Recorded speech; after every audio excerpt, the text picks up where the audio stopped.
और परीक्षित जी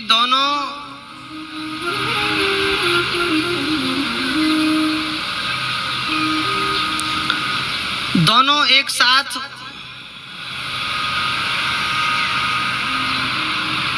महर्षि सांडिल्य के पास पधारे। देखो, वसुदेव जी के पुरोहित हैं, याद रखना, आगे कथा में काम में आएगा। वसुदेव जी के पुरोहित हैं महर्षि गर्गाचार्य, और नंद बाबा के पुरोहित हैं महर्षि सांडिल्य, और वृषभानु बाबा राधा रानी के पुरोहित हैं महर्षि भागुरी। महर्षि सांडिल्य ब्रज में वास करते हैं। महर्षि सांडिल्य के पास सुखदेव परीक्षित जी और बजरनाव पधारे और कहा, गुरुदेव, यहाँ ब्रजभूमि की संपूर्ण प्रजा कहाँ गई?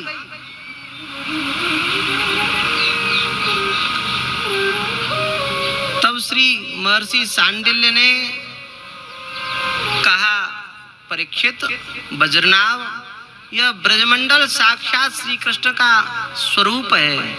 व्यापनात् ब्रज उच्यते, यह ब्रजमंडल श्री कृष्ण का स्वरूप है, व्यापक है, और यहाँ की प्रजा कहीं गई नहीं है, जहाँ से आई थी वही है। अर्थात यह ब्रजमंडल श्री कृष्ण का नित्य लीला विलास है। यह ब्रजमंडल श्री कृष्ण का नित्य लीला, नित्य क्रीड़ा स्थल है।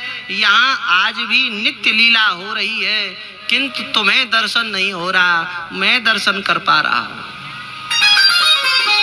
और तब श्री महर्षि सांडिल्य ने परीक्षित और बजरनाभ जी को जहां जहां भगवान ने जो जो लीलाएं की हैं, कहां भगवान का जन्म हुआ, यह दर्शन परीक्षित को और बजरनाभ जी को और भगवान की 16,100 रानियों को महर्षि सांडिल्य ने कराया।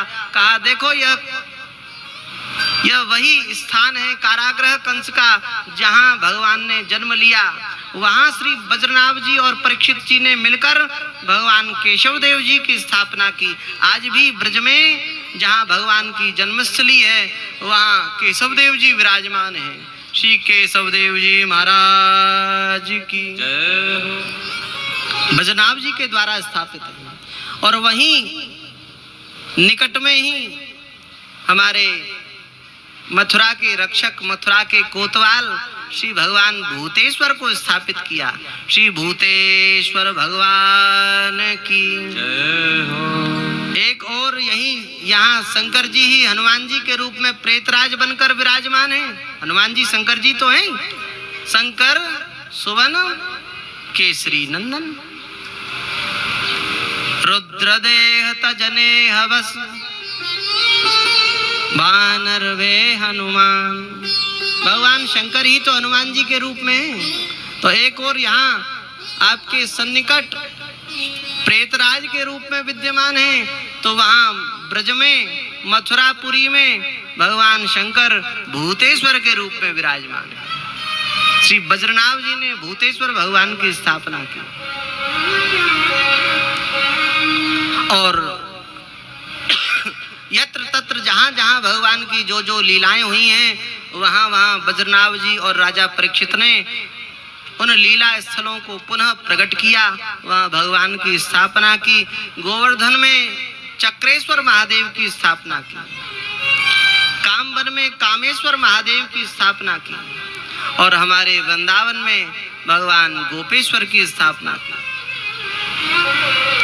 उन्हीं बजरनाभ के द्वारा गोवर्धन नगर बसाया गया। उन्हीं बजरनाभ और परीक्षित के द्वारा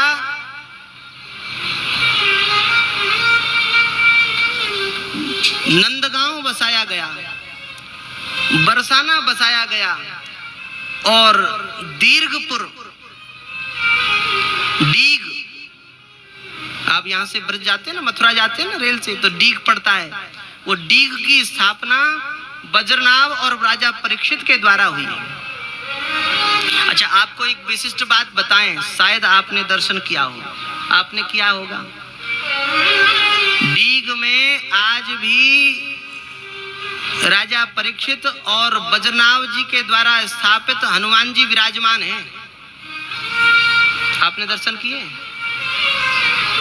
किले में? मूंगा के हनुमान जी हैं, है ना? आज भी राजा परीक्षित और बज्रनाभ जी के द्वारा स्थापित हनुमान जी डीग के किले में दर्शन दे रहे, विराजमान हैं। भगवान की जितनी लीलाएं, उन सब लीलाओं में हनुमान जी हैं। ऐसी कोई लीला बता दो जिसमें हनुमान जी न हो। भगवान के जन्म की लीला में हनुमान जी, भगवान के खेलने की लीला में हनुमान जी, भगवान के विवाह की लीला में हनुमान जी, भगवान के संपूर्ण लीलाओं में, संपूर्ण अवतारों में कोई ऐसा अवतार नहीं है जिसमें हनुमान जी ना हो।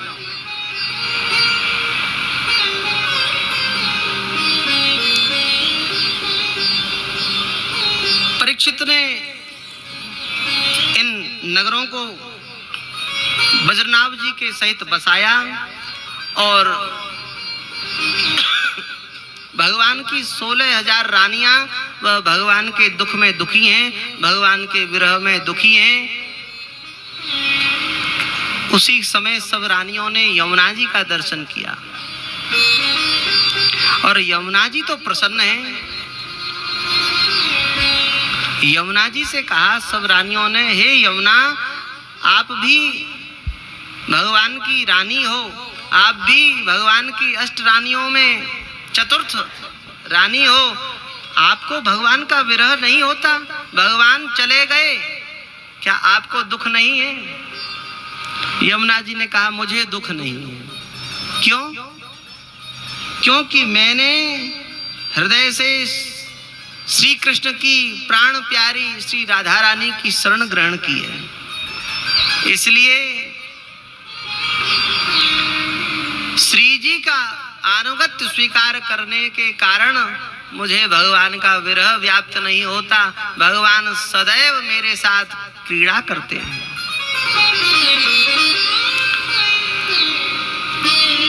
सब रानियों ने कहा तो यह भाव हमें कैसे प्राप्त हो, यह श्री जी की कृपा हमें कैसे प्राप्त हो? हे यमुना जी,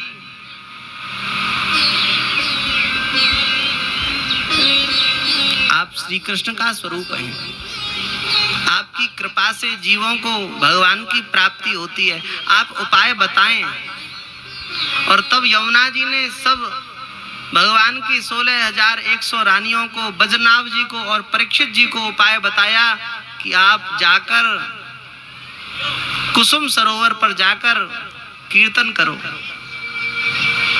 राधा रानी का नाम स्मरण करो।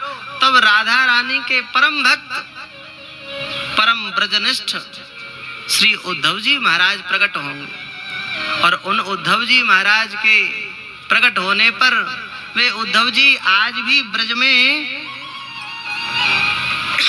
लता पता के रूप में विद्यमान हैं। उद्धव जी कहीं नहीं गए। भगवान स्वधाम जाने लगे तो उद्धव जी ने कहा, प्रभु आप यदि भागवत में निवास करेंगे तो मैं ब्रज में निवास करूंगा, ब्रज की लता पता बनूंगा, ब्रज की घास रूखड़ी बनूंगा, ब्रज का वास दे दो। तब से आज भी उद्धव जी ब्रज में लताओं के रूप में विराजमान हैं और भगवान की रानियां बज्रनाभ जी, परीक्षित जी सब गोवर्धन में कुसुम सरोवर पर विराजमान हुए और कुसुम सरोवर पर विराजमान होकर सबने कीर्तन किया, श्री राधा नाम संकीर्तन। राधा राधा राधा राधा राधा राधा राधा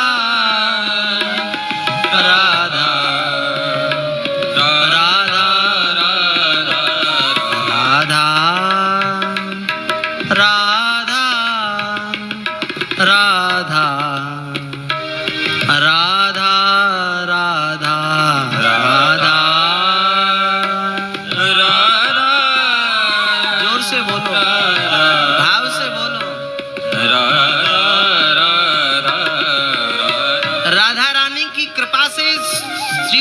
भागवत का की प्रथम कथा प्रकट हुई है। श्री उद्धव जी के मुखारविंद से श्रीमद् भागवत की प्रथम कथा प्रकट ब्रज में हुई है और राधा नाम के प्रभाव से प्रकट हुई है। राधा नाम श्रीमद् भागवत की कथा सुनने की योग्यता प्रदान करेगा, भगवान की प्राप्ति करा देगा।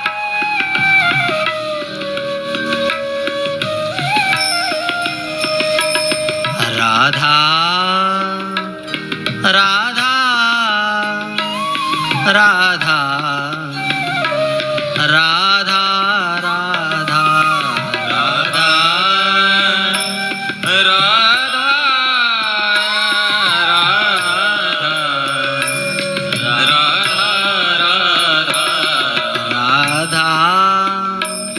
राधा राधा राधा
श्री राधा नाम लेने का साहस करता है, रा शब्द कहता है, रा शब्द कहते ही श्री कृष्ण उसे अपने आप को समर्पित कह देते हैं। और यदि ध कह दिया तो ध कहने के बाद तो श्री कृष्ण उसके ऊपर न्यौछावर हो जाते हैं, उसके कर्जदार हो जाते हैं, उसके पीछे पीछे उसका पिछलगुआ बनकर चलने लगते हैं।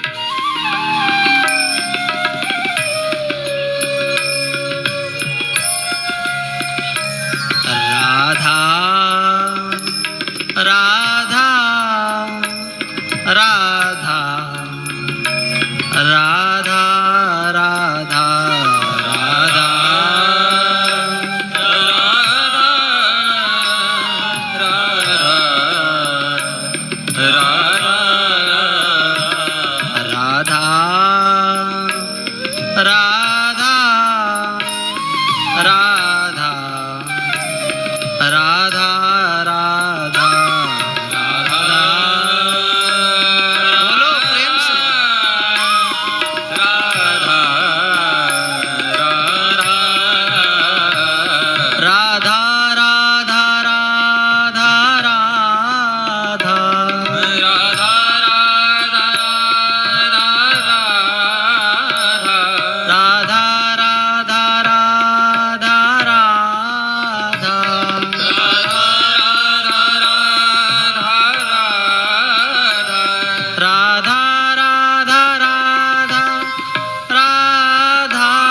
राधा राधा राधा राधा राधा राधा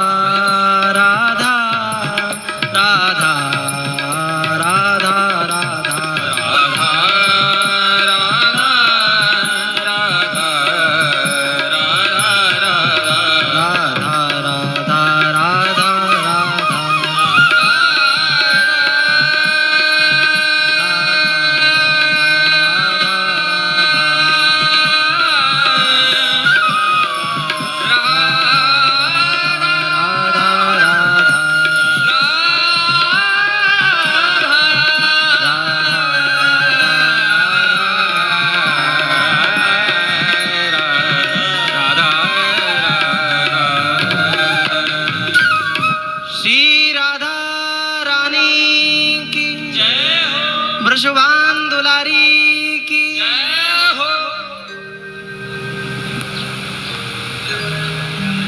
राधा करावचित पल्लव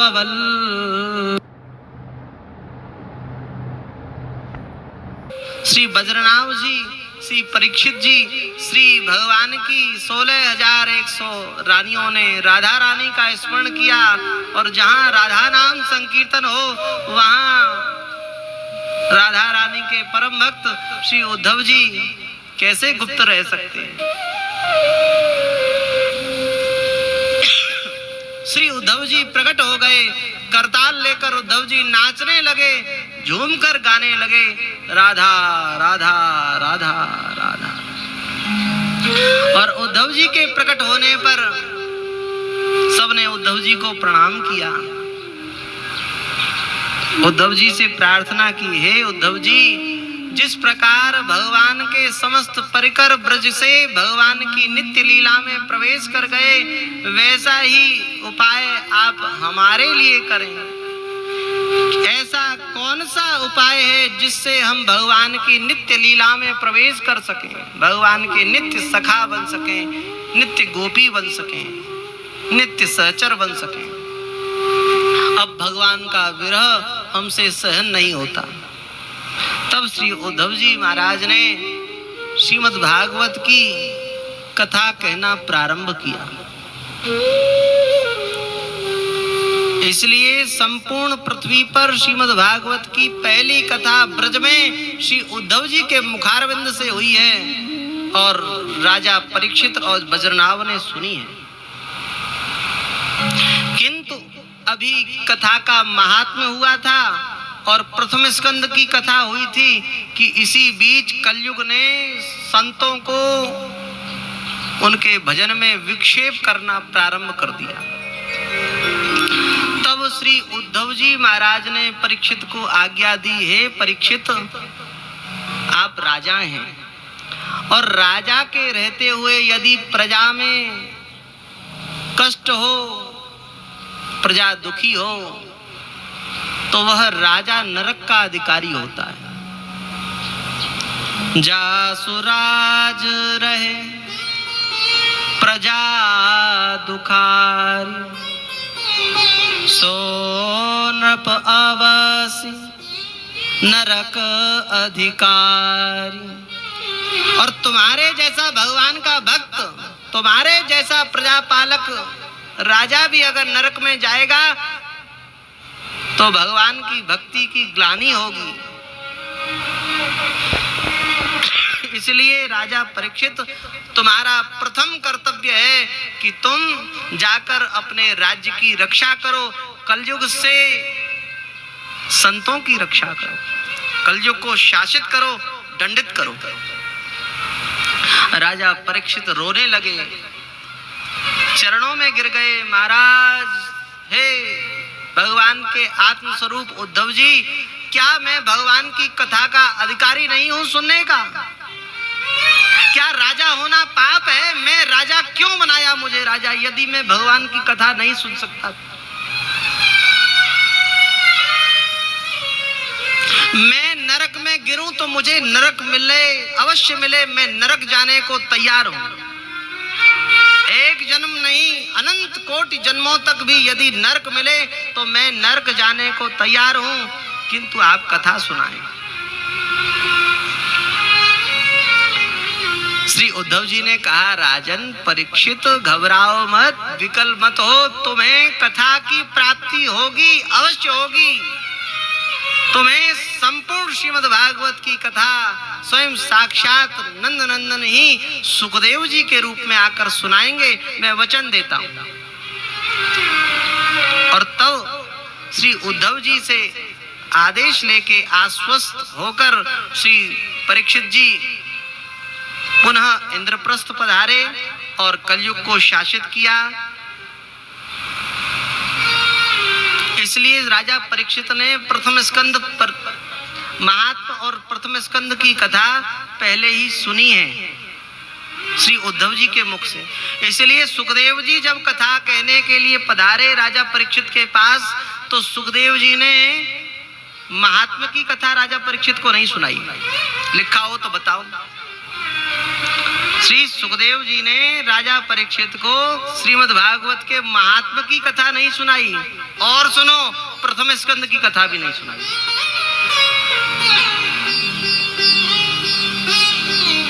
क्योंकि प्रथम स्कंद की कथा और महात्मा की कथा श्री परीक्षित उद्धव जी के मुखारविंद से स्वयं भगवान श्री कृष्ण के परम मित्र उद्धव जी के मुखारविंद से खूब विस्तार पूर्वक सुन चुके हैं। 7 दिन की कथा सुखदेव जी ने सुनाई श्रीमद् भागवत की। कितने दिन की? 7 दिन की। और उद्धव जी ने जो कथा सुनाई वो कितने दिन की? कितने दिन की थी? 15 दिन की।